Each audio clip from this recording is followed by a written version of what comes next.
Hoy, 13 de agosto, la Iglesia recuerda a San Estanislao de Kostka, seminarista.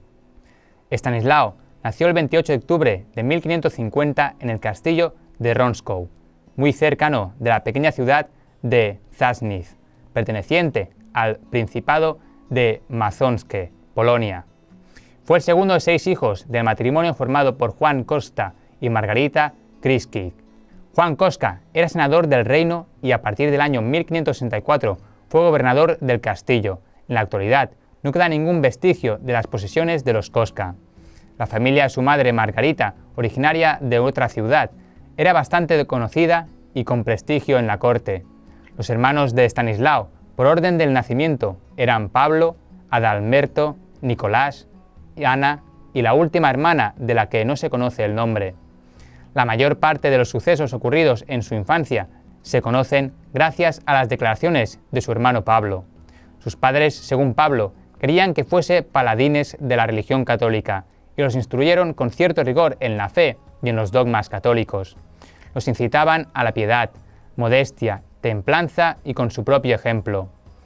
Estos conceptos fundamentales calaron de modo tan especial en Estanislao que desde el principio mostró una gran sensibilidad hacia el punto, según los testimonios de sus padres, que éstos, en las fiestas celebradas en su castillo, tenían que advertir a los invitados de no realizar bromas o comentarios subidos de tono delante de su hijo, pues en más de una ocasión le provocaron un desmayo. La educación primaria la recibió en casa, como se acostumbraba en las grandes familias.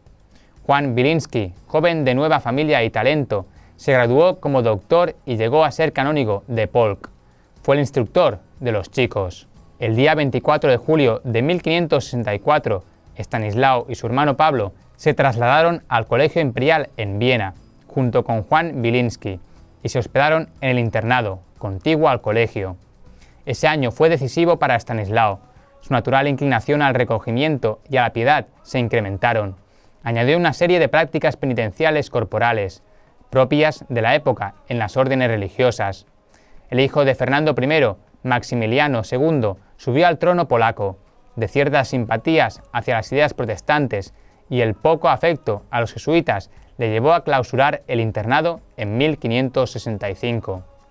Los jesuitas seguirían con el colegio, pero los alumnos deberían buscar dónde alojarse. Pablo vio la oportunidad de liberarse del ambiente jesuita y junto con otros compañeros alquilaron varias habitaciones en un palacio en el que vivía un íntegro luterano, el senador Kimberker. No tardaron en comenzar los enfrentamientos entre Estanislao, que seguía fiel a su disciplina intelectual y religiosa, y el grupo de Pablo. Empezaba el calvario para el joven Estanislao. En un principio trataron de disuadirlo de su conducta con palabras, pero poco a poco llegaron a las agresiones físicas. Incluso los compañeros de Pablo llegaron a declarar muy arrepentidos en el proceso de beatificación, que llegaron a darle patadas. En diciembre de 1565, Estanislao cae gravemente enfermo de altísimas fiebres. Las causas se atribuyen a su exceso de ascetismo, los malos tratos continuos que recibía y una constitución delicada.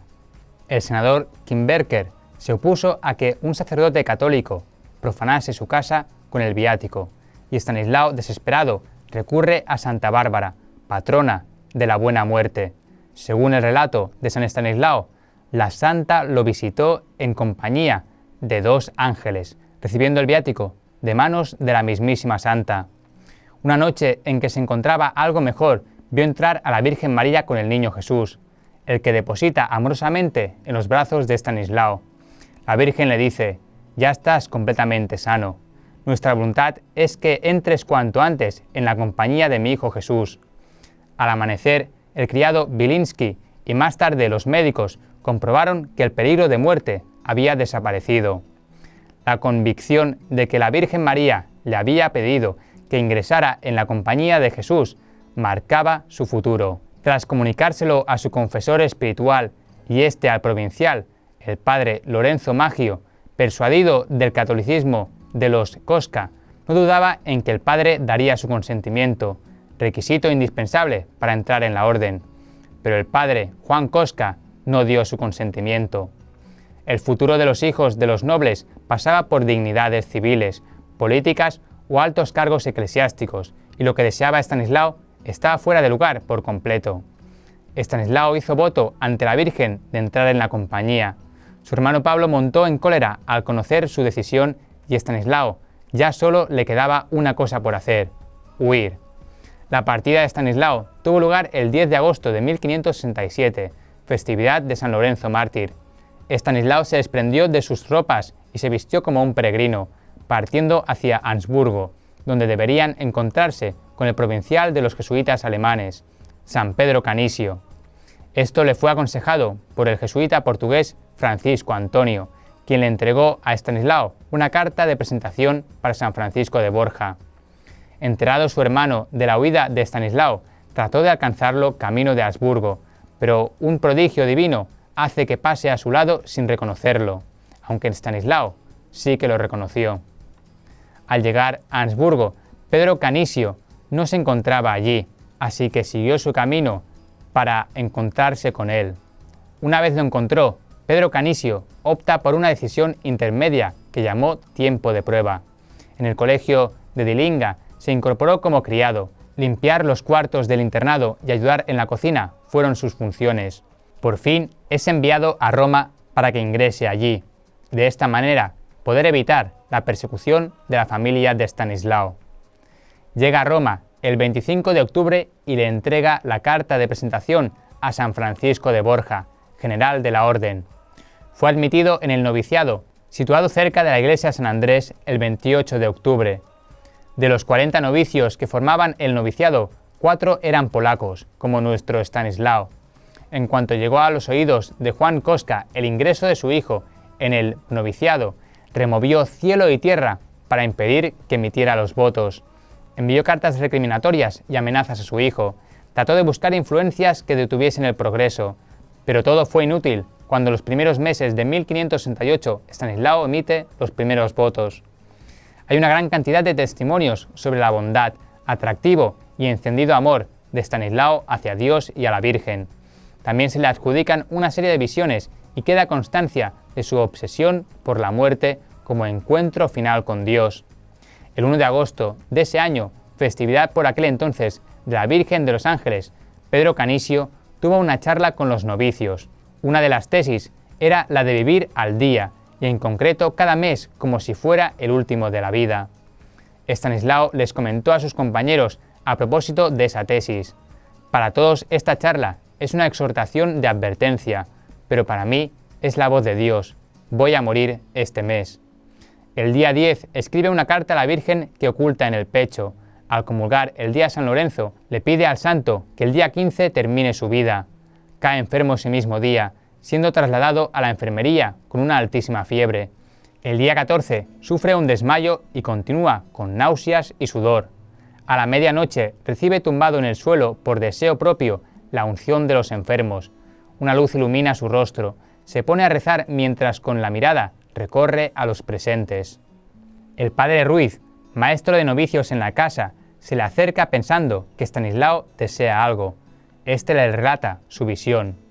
La Virgen, acompañada de un coro de vírgenes, viene para llevárselo al cielo el día de la Asunción. Fallece a las 3:15 de la madrugada del día de la Asunción con un rosario en la mano y en la otra una vela encendida, símbolo del amor a la Virgen y de su fe. Una vez muerto, su popularidad en Roma fue en aumento. Se le quería por su afabilidad.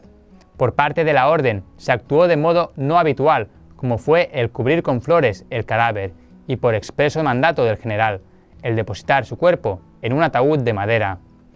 De modo espontáneo se propagó su culto y los relatos, elogiando sus virtudes. Pablo Koska llega a Roma ignorante de la muerte de su hermano, para una vez más tratar de disuadirlo. Al enterarse de lo sucedido y contemplar los funerales y la veneración multitudinaria, se conmueve interiormente y comienza su conversión. 2 años después de su muerte, al abrir la tumba para extraer algunas reliquias, su cuerpo se encontraba incorrupto. En 1571, al abrir de nuevo su sepulcro, ya solo quedaban huesos. En los años sucesivos, la devoción va en aumento, porque los milagros obrados por el santo comienzan a proliferar. La reacción de la Iglesia tardó un poco en llegar, pero ya en 1605 el Papa Pablo V concedió la veneración pública y se colgó un cuadro suyo en la iglesia de San Andrés en Roma. En 1670, Clemente X dio el visto bueno al texto de la misa y el oficio del breviario de los santos, siendo incluido el 13 de noviembre y quedando de esta forma beatificado. El mismo Papa lo incluye entre los patronos del Reino de Polonia y del Principado de Lituania. En 1714, Clemente XI permite que comience el proceso de canonización que se llevará a cabo junto con San Luis Gonzaga. Finalmente es canonizado el último día del año 1726 por el Papa Benedicto XIII.